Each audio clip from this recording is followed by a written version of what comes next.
So if I can just get the nod when we're in session. Want me to nod?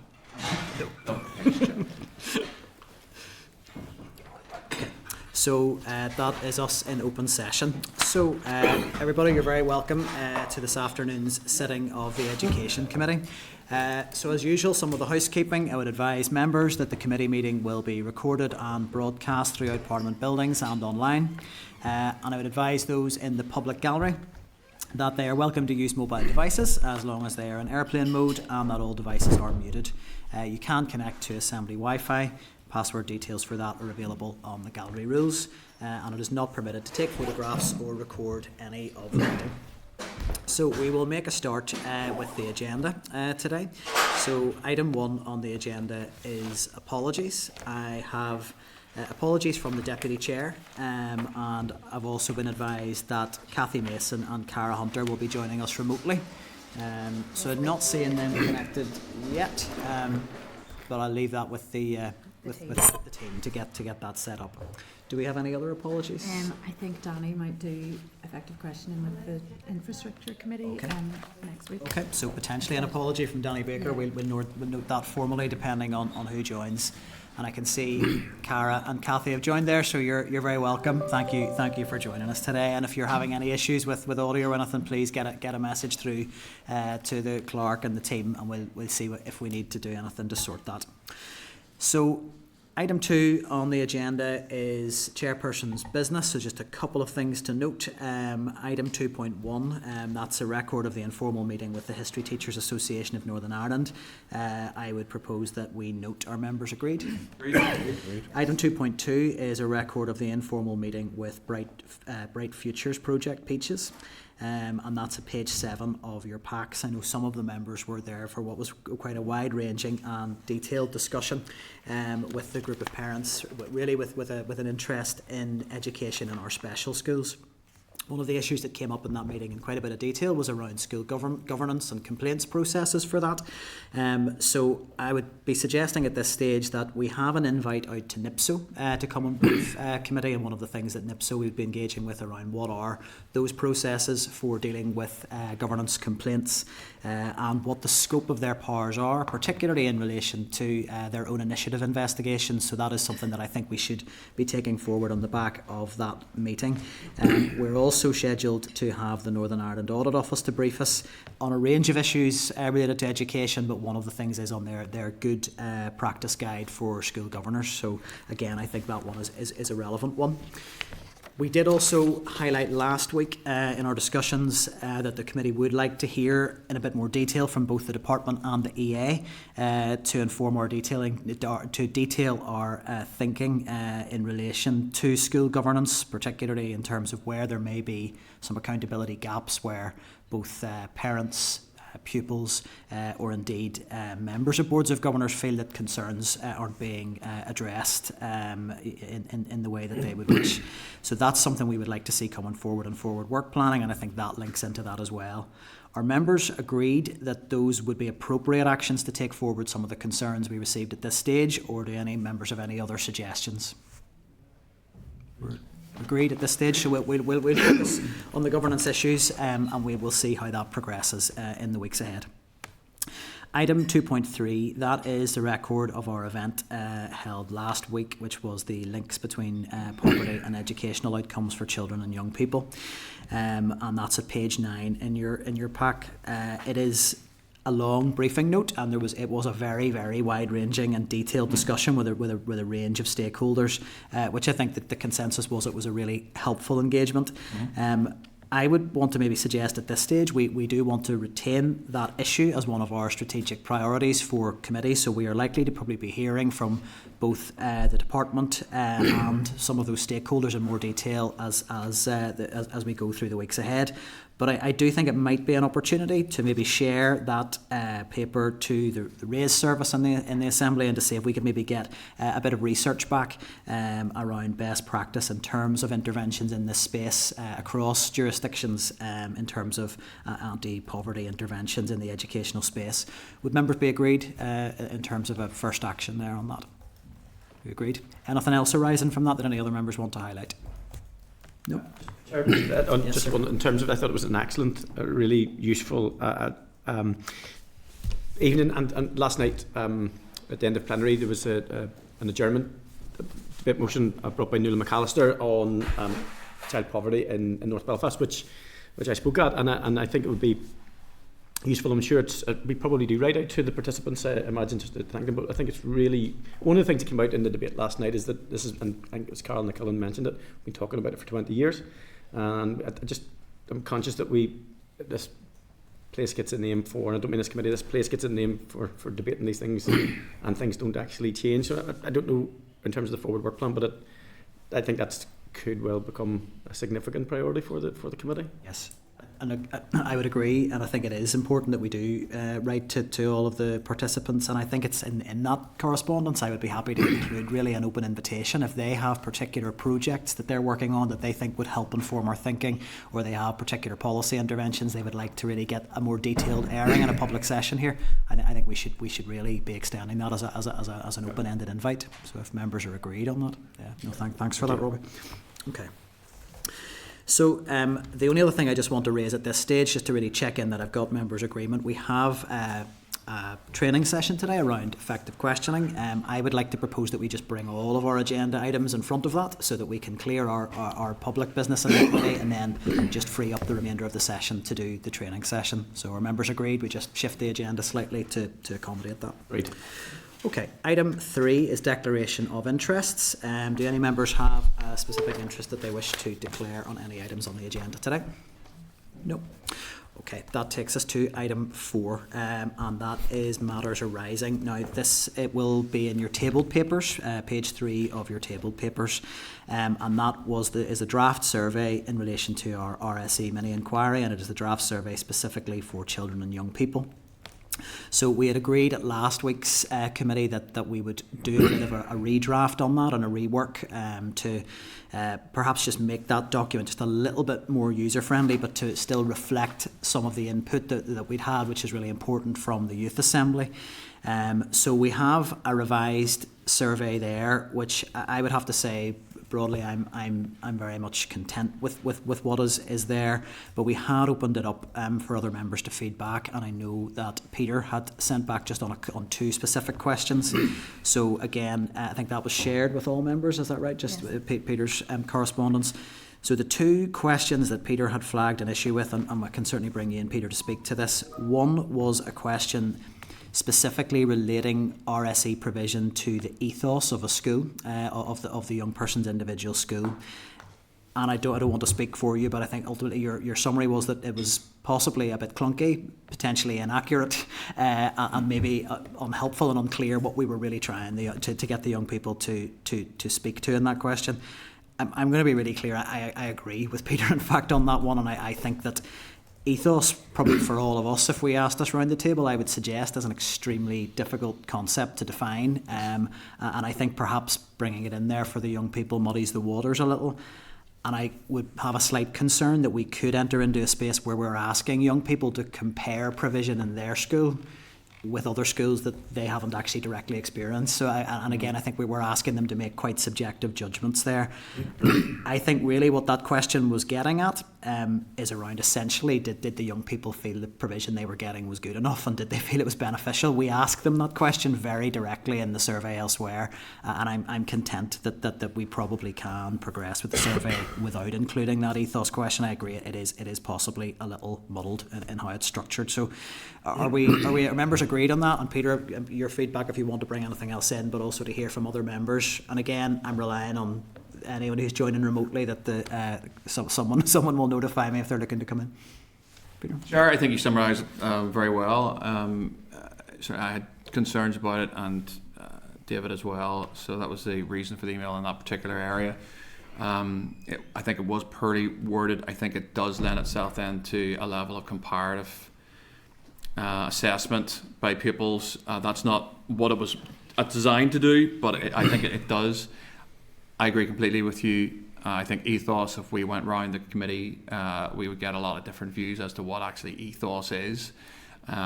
So certainly my view that it'd be better without that. And as you said, like we ask we asked the question in terms of the provision of RSE elsewhere. So I don't think it's really necessary. And I think it's not to say that I don't think ethos will merit some discussion in the inquiry, and I think some of the sectoral bodies might want to bring some of the issues around ethos and where they feel that sits in terms of how ethos impacts how RSE is delivered in schools in particular sectors. But perhaps really it was maybe just a bridge too far to be asking the young people to engage in that. I'm not sure I could have answered that question myself. So do other members have any other views on that before we just go on to Peter's second bit of feedback? I think it's useful. Content with that, so we're agreed that question can be removed. The other question then was on in relation to whether or not it was considered that the provision of RSE was properly reflective of the different types of families and people in Northern Ireland. And I think, Peter, again, I'll maybe just leave you to speak to this. Your issue was that you felt that the list of the potential sort of categories of difference that we were looking at, that you didn't think that needed to be included. This might be one where I take a different view, so I'll certainly, Peter, please let us know what your feedback is on that, and then we can open that up for discussion with the committee. Yep. So I'm more than happy, Chair, with a question around diversity and inclusion, because I think it's actually a really important area. I made a suggestion there. Do you feel that your school teaches RSE in a way that respects the diversity in our society and the different types of families that live in Northern Ireland? I think our young people are smart enough to know what that question means and kind of answer it accordingly. I think, putting a list after it that is not, and some people would say there's too much there. Some people might say actually you're leaving out some categories there as well. And so I'm not a great fan of those sort of, here's some categories. This is really what this question is talking about. I think, to be fair, if the committee, wanting to turn their mind to this, that would need to be extended. To pick one example, families with lots of ACEs, and most of the committee will know what an adverse childhood experience is. So should that be added? Should we subjectively put on that? I think asking a question around diversity and inclusion is completely fair, reasonable, and right. I just made a suggestion to the committee as to what that question might be, whilst leaving off the list. Thank you, Peter. From my perspective, I think that a list following that is helpful. I would worry that if we leave it as quite a closed question, just on, does it reflect diversity, that it may not just be clear what we're getting at, and that there may be quite a narrow view of what we mean by diversity. We may just be looking at maybe our binary community divide in Northern Ireland, or are we looking at issues around ethnic minorities, and maybe just one category of that diversity. And I would be keen to ensure that we open that question out to be as broad as possible, to give young people the opportunity to cover all of the issues around how reflective of the communities and the families that they live in the RSE provision is. So I would be much happier to keep a list. I'm happy to discuss it if we want to broaden that out, or if we want to provide a better definition of diversity. So you can see Robbie's indicated, and then Cara, I'll bring you in next. Thank you. The question is quite obvious. It says types of families. I've never heard of anybody describe a family as an LGBTQIA family. They're individuals who subscribe to that, so I don't think it captures a type of family. But a type of family that I would be interested in hearing from is a family where the parents or the children are disabled, or there is a high prevalence of learning disability in a family, and that, I think that better captures. So I think, and I think this is where it gets difficult, because we then go into a very prescriptive, and we start determining exactly what a family is. I think we could reword that, which opens it out, but I genuinely, I think if we're talking about a family, then it's a wee bit like the ethos thing. What does a family mean? Families are different. Is it single parent? Is it two parents? Is it whatever? We've got same sex and stuff in there, which is absolutely right and proper. But then we're excluding, once we start to try and define it, and given the prevalence of disability in this country and the inequalities, and we've been debating it this week, I think that's the one that I think is certainly omitted here, and probably more so even than an LGBTQ, because I've never heard anybody describe a family as that, whereas individuals will take that. To be fair, the question is about families and people that live in Northern Ireland, so it is a bit broader than just families. But I think the reference to disability does definitely merit consideration as to whether or not this is inclusive. ACEs is another one. care experienced people, you know, there are a range here. So I mean, I'm essentially saying I would quite like to see the list broadened rather than removed. Would be my position. I'll bring Cara in, who had indicated first, David, and then yourself. Chair, I was just going to say there, maybe it's something as simple as language around like may include but not limited to. Just something as broad as that. I'm just mindful if we really want to be as inclusive as possible, maybe we're not going to reach each and every demographic that's out there. So maybe just some simple broad language like that could be helpful. Yeah, that's certainly a suggestion. A broader list with that sort of language to introduce it might help navigate this. Yeah, David. You sort of probably covered it, but I was thinking of Robbie as he was speaking there, and those with fostering responsibilities and so on as well. I think we're not. I don't think any of us are too far apart here, but it's just because I probably lean with Peter in the sense that I think you could end up with a very extensive list that just makes a farce of the whole thing in some ways. I think it's better left as Peter suggested.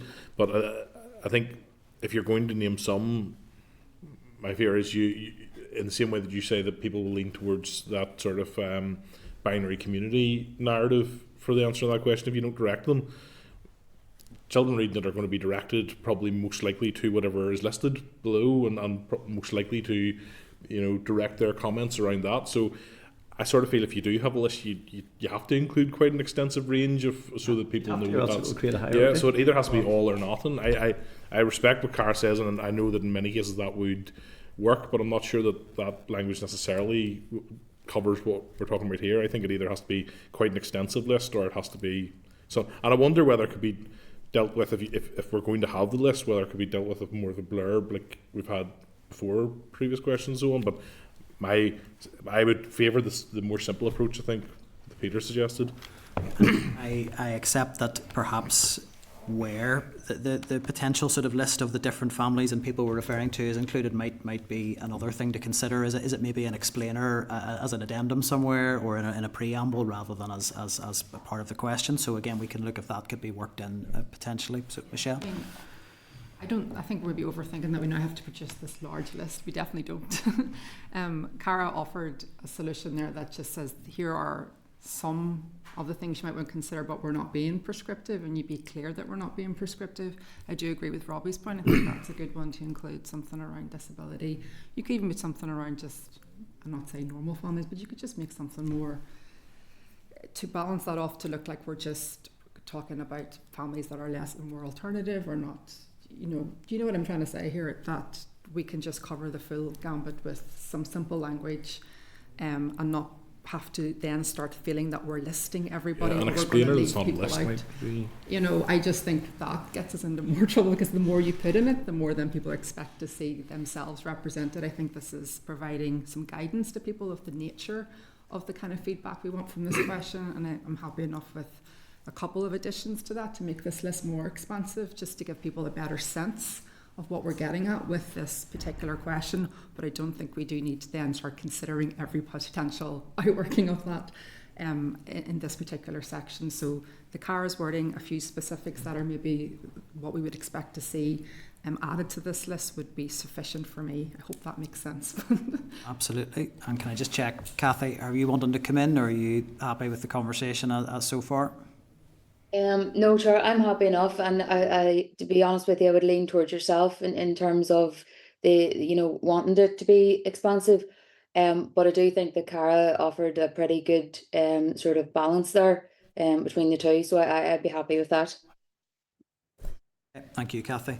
Well, on that, in the interest of not sort of labouring the point, as I don't think any of us are really that far away from each other on this. I mean, would we be agreed to expand the list to cover certainly the ones that we have raised today around families or individuals who may have a disability? We've mentioned ACEs and we have mentioned care experienced.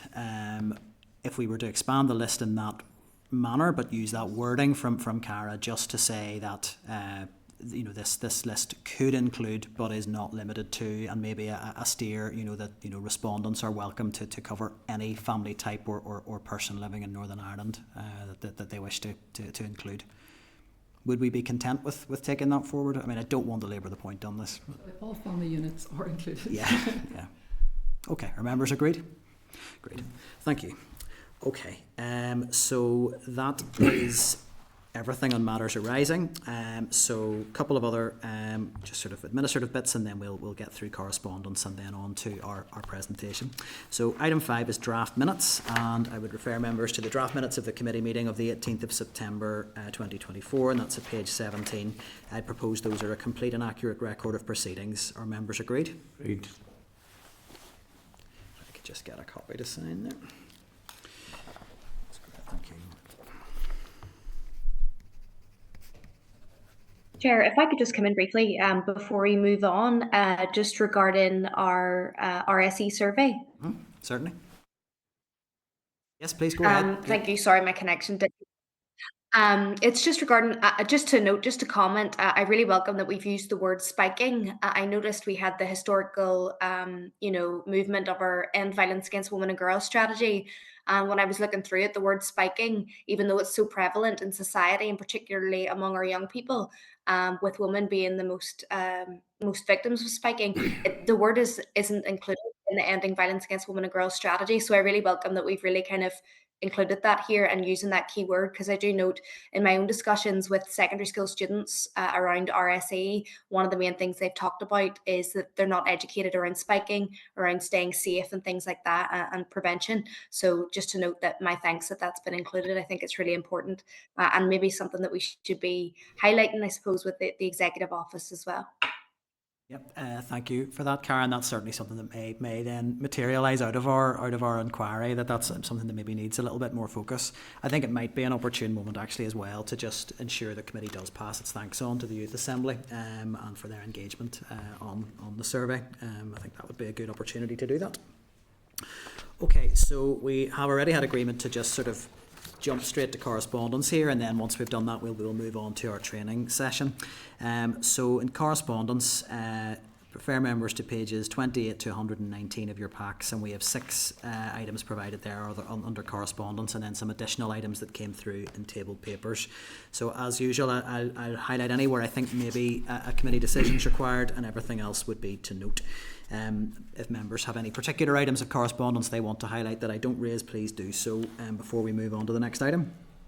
Item 7.2 on page 30 is correspondence from the Department of Education in relation to a query that we raised with them in relation to the timescale of the response from the Education Authority on several pieces of correspondence, but I think particularly around youth work was one where there was a big delay.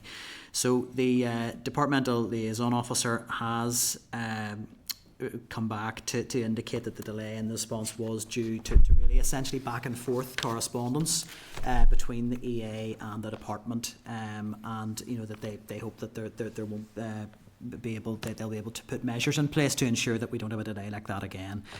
So I think I'd thank the department for coming back to us to provide that clarification.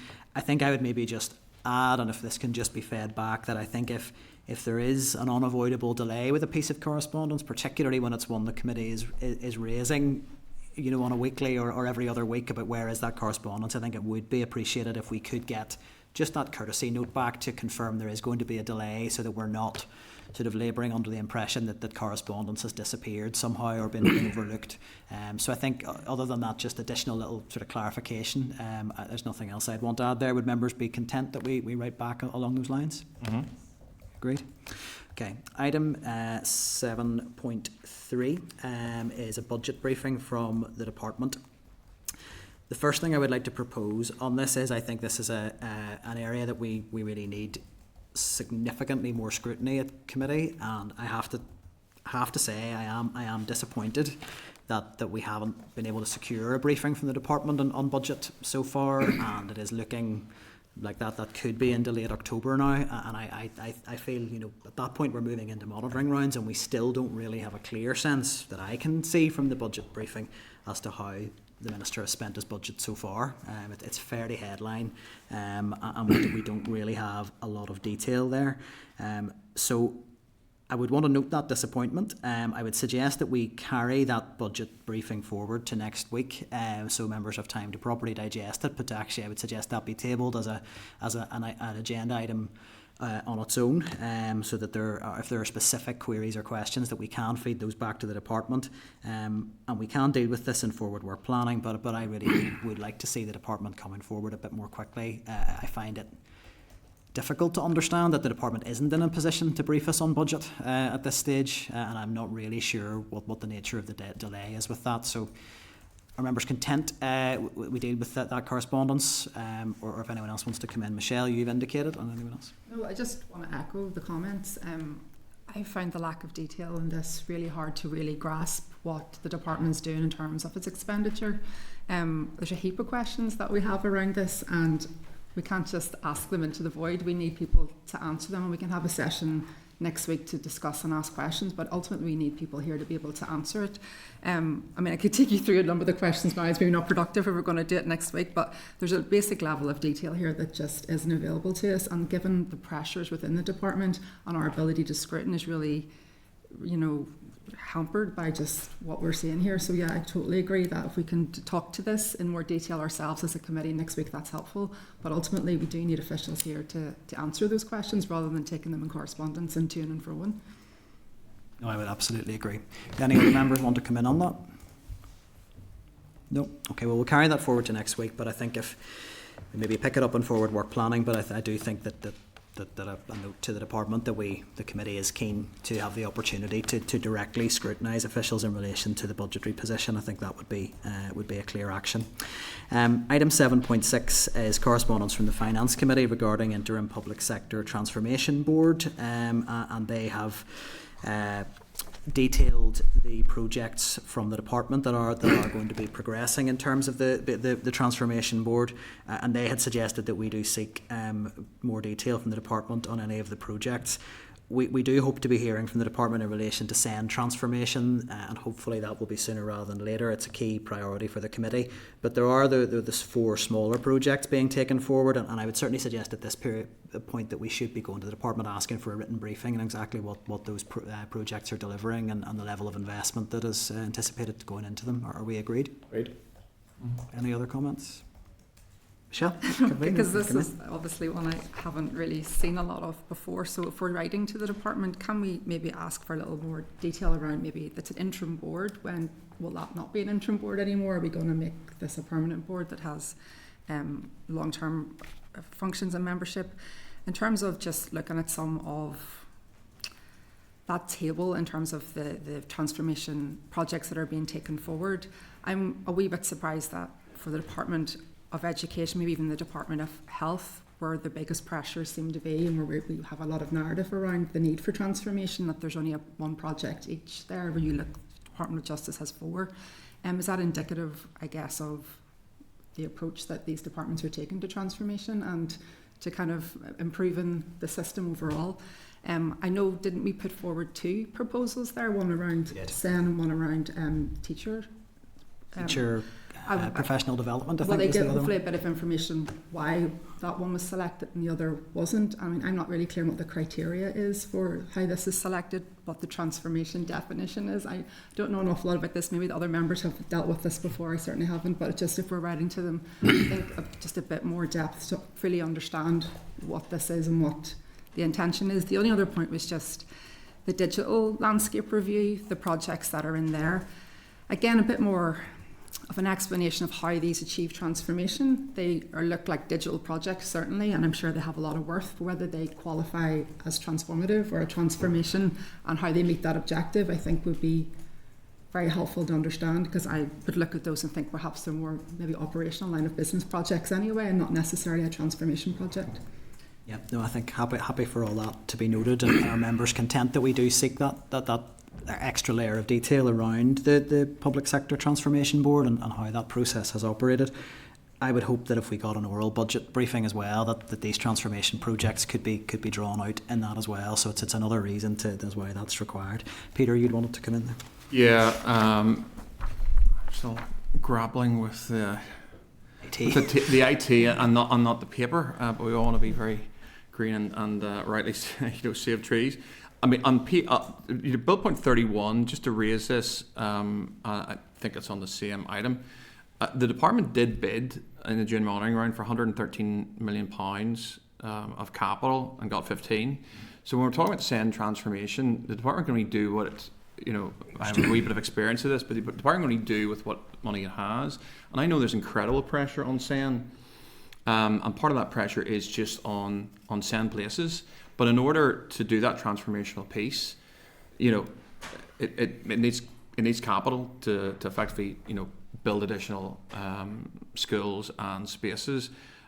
Notwithstanding, I'd want to hear from the department as to how they are, how they're dealing with all this. But I'd simply point out that the department did bid for quite a substantial amount of money in June and got 15, and it can only do what it can with the money it's provided to it, as can any department. So just to make that point. No, absolutely. And I think the capital pressures are something that we are very mindful of. SEN, special schools, and more specifically, but the whole school estate. I think we are all aware as local reps just the level of pressures that there are there. But again, as you say, notwithstanding, it would be good to hear from the department of exactly what capital money they've got, how is it being spent. If they had received more, what would they have done with it? Those are the sort of things I'd like to be hearing more of. Okay, item 7.8 on page 8 of the table papers is our response from the Education Authority providing information on the process adopted by the EA to support SEN children. Our members content that we note that response, but I understand that correspondence arose from a query that an individual had sent into committee. Are we content we share that with that individual? Yes, indeed. Agreed. Item 7. Oh no, sorry, there was another item before that. Bear with me, just out of sync here. Yes, item 7.7, page 119. It's further correspondence from the Participation in the Practice of Rights organisation, and they provided a brief on what they assess to be an EA change in practice on the enrolment of children in temporary accommodation. Now, the committee did write to the EA on this matter following its meeting last week, but I would suggest they seem to be adding some further information to that, that there are some issues emerging with children housed in housing executive non-standard accommodation, and the lack of clarity as to whether this new EA policy covers that. It's potentially something we can deal with in the forward work plan, as we're going to be looking at who we'll be inviting, but I would suggest as a minimum can we update our correspondence to the EA just to ensure that we do seek clarity on that additional issue. Are members content with that? Agreed. And then we will, in forward work planning, I think we need to have a think about whether or not PPR and indeed the wider issues around children from migrant families, whether we do need to receive a more detailed briefing from the EA and around the policy space for that issue. If we're agreed. Okay, item 7.9, and this is the last. Oh no, there's table papers as well. A couple more to go. Item 7.9, page 49 of table papers. It's correspondence from the Department of Education, and that's providing the final version of the Child Criminal Exploitation Action Plan and definition. So I'd say this is welcome correspondence to receive, as we've got Department of Justice, Health and Education working together on this issue, which is something as a committee we're always keen to push for. I would also note that it does connect very clearly to our briefing last week from Invisible Traffic. I think it's welcome to see that coming through. I do just want to note, I'm happy to open this one up to the floor. I mean, there has been a bit of media coverage around the Minister and Department's engagement with the LCC this week. I would want to highlight, I think there's potentially an inconsistency around dealing with child criminal exploitation and meeting with an umbrella group representing the views of a number of paramilitary groups. So I would want to propose that while we welcome this, would the committee be content that we write to the Department just to seek a clear rationale for the engagement with the LCC, and just to help us understand how that aligns with the commitment to address these issues in the correspondence. Mm-hmm. So I think Michelle had indicated first, and I'll bring David in if there's anyone else. Michelle? Well, agreed, this is a very welcome piece of work, and absolutely right, and acknowledge that. I agree with you that we need to write and get more information on the nature of that meeting. I was disturbed to see it, and particularly in context of the briefing that we had last week, which outlined in detail the linkage between paramilitaries and their influence on communities and child exploitation. I'm not sure if really this is credible for the Minister to be there to launch this along with the Minister of Justice and Minister of Health in that context. Perhaps the additional information will help with that. So I totally agree with what you're saying, and just really concerned about that meeting. They are not legitimate stakeholders, I don't think, in discussions that we have around our education system, and certainly this highlights that. The contrast between that meeting and what we heard last week is absolutely stark. David? Sure. Just on the same issue, one of my questions last week was around this kind of issue and paramilitaries engagement with youth and so on. And so on that aspect, I don't disagree. But what I would say is I'm getting quite sick of, actually, in terms of political discourse, is this this sort of circus arriving every time there is engagement with the LCC. The LCC, as I understand it, is a body that is about moving loyalist paramilitaries away from paramilitarism, away from criminality, and moving in a better direction. But irrespective of that, I sit in this committee, and I sit across the way from Pat Sheehan and Pat Sheehan's history and everything that goes with that. I sit in the chamber across the way from Jerry Kelly, a man who's written a book about his history and what he has been responsible for. And yet, and when there are flag protests in the past, political unionism is accused of not engaging with loyalists and loyalist working class communities, and hammered for that, for example. When we look at the history, people talk about the Hume Adams talks and talk about the virtue in that and how it brought Sinn Féin in from the cold and led put the road ahead for the peace process and so on. Now, I won't necessarily share all of those views, but it seems a particular attitude is taken whenever political unionism talks to representatives of loyalism. And I think it's a double standard. I think it's something that even within the communities that I represent, they're sick of it. I think there are times whenever it is appropriate that we talk to the LCC. We don't always agree with them. We won't always share the same view as them, but depending on the issue. But there are times whenever, in order to assist with issues within our communities, it is right that we engage with them. And I will not personally apologise for our party engaging with the LCC whenever we are expected, and other parties expect us to sit in political chambers with people who are from a Republican background and have a history of violence. So I just want to put that on record. I think there is a double standard here, and I will not today or in future apologise for engagement with loyalists. I won't do it. Just noted. in terms of my own contribution, just to clarify that the meeting with the LCC was on a very specific issue. You've talked generally about engagement in the LCC and the loyalist community. It was an engagement about an Irish language school in a particular area to do with something that this department actually has no remit over. It was a private school. So I think we're allowed to to highlight that that was a concern that the Minister of Education had that engagement in that context. I'm not making a general point about engagement per se. I'm making a reference to that specific engagement yesterday on that specific issue, which I don't think was appropriate for the Minister. I understand that. I think it is something though that any time there is engagement with the LCC, we have this narrative. I understand that. The issue that you're talking about, I understand. It's an issue of concern within my own constituency.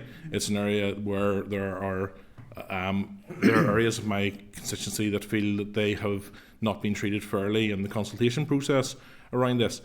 If those issues are being raised with the Education Minister, I think that it is fair enough that he hears from those communities that feel angry. Can I possibly come in here, because I don't necessarily think it's helpful for the conversation to go too far down this route. My proposal was in relation to, there have been concerns raised about the engagement. It does link into that piece of correspondence asking for clarification. We will be giving the Minister the opportunity to provide his rationale for that, and then the committee can make their own minds up on that. I mean, is that something we're content with? And I'll just bring Robbie in. I should have declared an interest, because I sit on that panel, the executive programme on paramilitarism, and the thrust of that panel is to see an end to the groups and to work in terms of that journey. What I would say is, without getting too political about this, if the Minister in his meeting with them asked them when they're leaving the scene, if that was part of the meeting, I think that's legitimate. But I do agree with Michelle that it's not appropriate necessarily for to meet on the basis of the school. There are there are community groups there, and very legitimate community groups that the minister should absolutely take on board the proposal. I think if the minister has asked the question as to, because we're going to put out a report, the EPOC are going to put out a report talking about what the impact of paramilitarism on our young people. And I don't think we can ride two horses at the same time as an assembly. I do agree with you, David. I grew up in a time of nefarious dealings with both sides, with republicanism and loyalism. I come from a loyalist background, and as a prison officer, an ex-prison officer, I have challenges. But we're in 2024, and we need to live in 2024 and beyond. And what I would say is encourage the minister in regards to that, to ensure that his conduct is in regard to covering the stuff that's in EPOC as well, because that's really important to me. It should be really important to all of us, that there is the overreach of paramilitaries in 2024 is just not on in terms of our young people, and that was a perfect opportunity if that meeting did indeed happen. And I suppose it has to be clarified too. You have to be careful in that respect, because I don't believe the department and the minister has responded to it. So we're talking in media context here, guys, as well. So. For the record, Chair, paramilitarism wasn't, and I know Robbie will believe this as well, but for the record, paramilitarism is not just wrong in 2024. It was always wrong, and I'm happy to state that.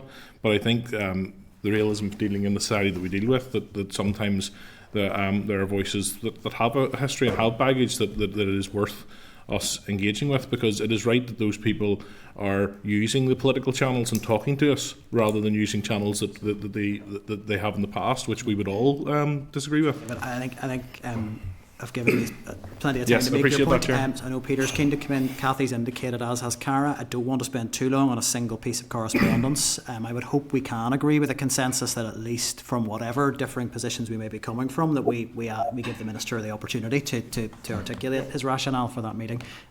But I'll pass to Peter, and then I have Kathy, Cara. Yes, thank you, Chair. Michelle mentioned that it was the meeting that the minister attended with LCC was to discuss a particular school. The department's put out a statement that the meeting was to discuss issues relating to educational underachievement in loyalist areas and share information on the RAISE programme and other relevant initiatives. Now, I have no more information than that. That's what the department has said. I would agree with David. I've met with a whole range of groups. I've been very interested in educational underachievement for over 15 years, and I've met with a whole range of groups who are also really passionate about addressing educational underachievement, including ones from a Republican background. And I had no problem meeting them, because that's a shared aim of whoever I was meeting and myself to deal with this issue, and one that covers both Protestants and Catholics in Northern Ireland. I would disagree with Michelle's characterisation of what the meeting was about based on the statement from the department, and I would support anyone, including our education minister, meeting with groups who can help in the process of tackling educational underachievement, especially in working class loyalist areas where we know, and a principal said it on the radio this morning, we know there are more Catholics in Northern Ireland dealing with the issue of educational underachievement.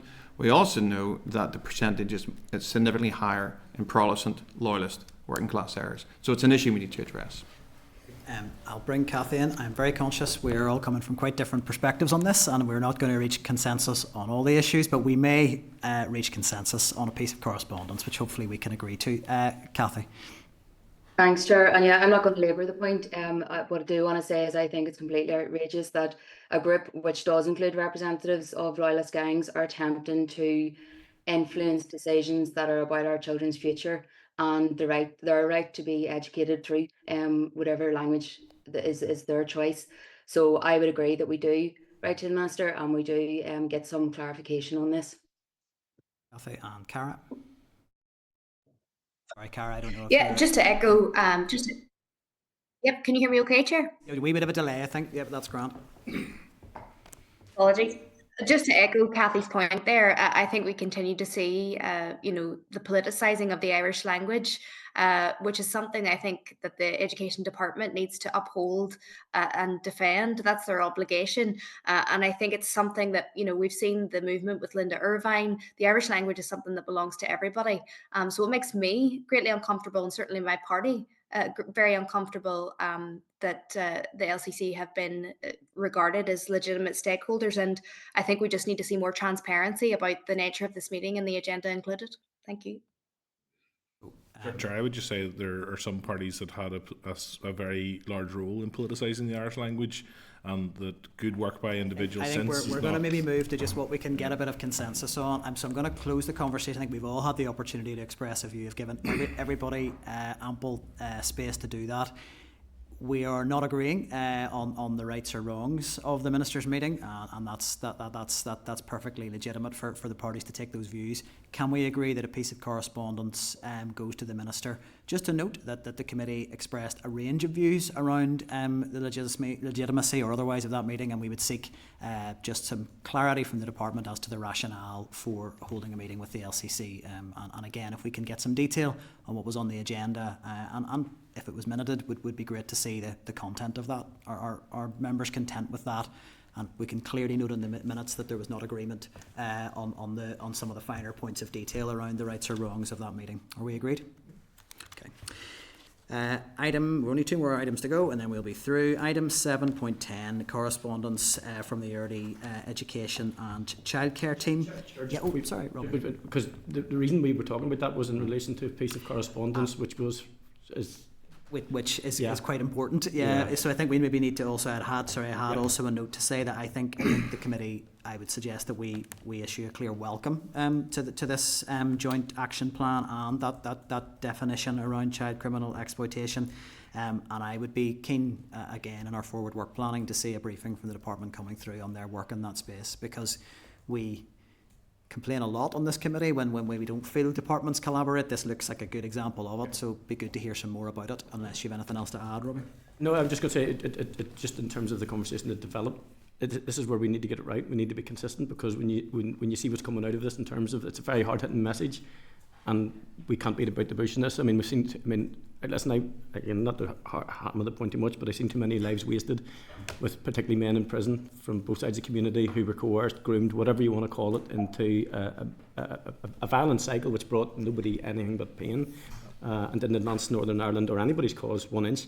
And I do not want to see it as a legislator for the children of the future. And that sounds like but I'm really passionate about it. So that's a really important piece of work that's coming out. No, absolutely agree on that. And look, I think that was my reason for highlighting it. My personal reading was I felt there was an inconsistency with those two things, and I think it's clear that we have very consistent messaging around this. But look, let's see what comes back in the correspondence.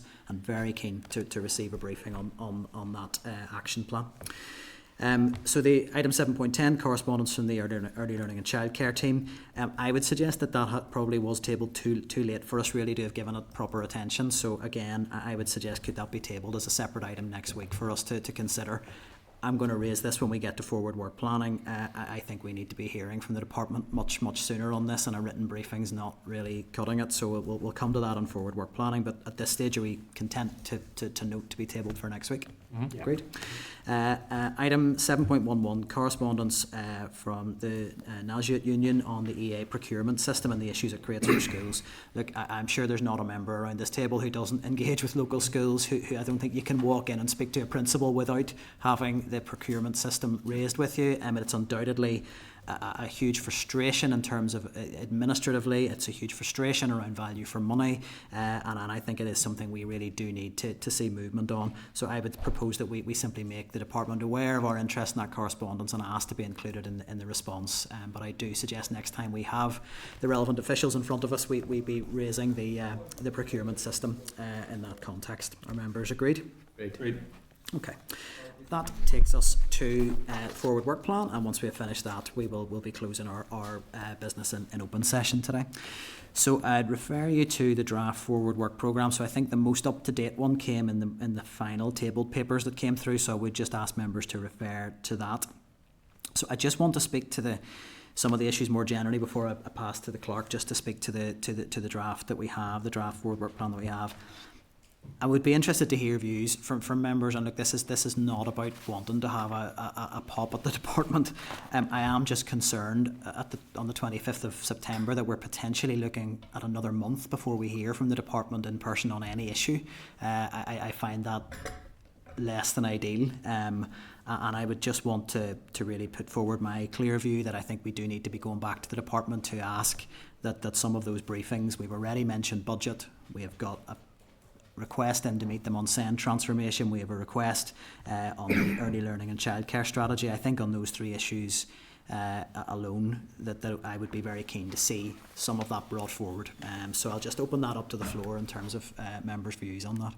Robbie? I agree with you. I'm just struggling to see when the Minister is attending. What is that? That is another one that I've got. We haven't had that confirmed. I mean, my view is that we should be looking to get that in early December, but there is a clear gap there. But we haven't had a response. Ask the clerk to speak. My understanding is we have asked. Yeah, I spoke to members. I spoke to the committee just a couple of weeks ago to say, can you let me know what your priorities would be? And I've referred back some priority issues to the department, and I've also, as of just yesterday, said, can you tell me about the 4th of December? Is that going to be workable for the Minister? So the issues were a response to the independent review and budget and SEND transformation. The SEND transformation it's really the committee mainly. priorities. Yeah. I mean, I think are the things that we're wanting to be asking about. Yeah, I would be loath ever to bring a minister in and waste a minister's time. However, I think it's been, I can't remember when it was we had the minister here, I'm going to be honest. Close to summer recess. It was Some recess. Yeah, okay, that's fine.